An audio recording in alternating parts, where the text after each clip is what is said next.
believe it. But Islam is giving you a proof for everything it asks you to believe. And I said, what?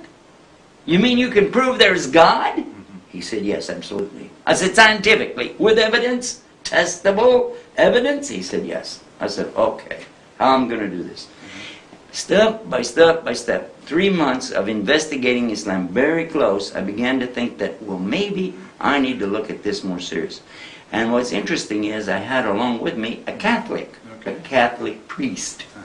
Now, I was Protestant. My father also was Protestant. He was a minister. I was a music minister. I had my wife who was a born-again Christian. And all of us, you know, were really working in the Christian movement. And alongside of evangelists and preachers, even the TV evangelists, we knew some of them. And so for us to even talk about Islam, except in a bad way, is amazing. Yet the Catholic priest was the first one, and he entered into Islam the night before I did. And then myself, and then my wife, and then my father. All of them, step by step by step, we all came to Islam. And the story is on one of our websites. It's called ShareIslam.com. You go to ShareIslam.com, you get the whole entire story.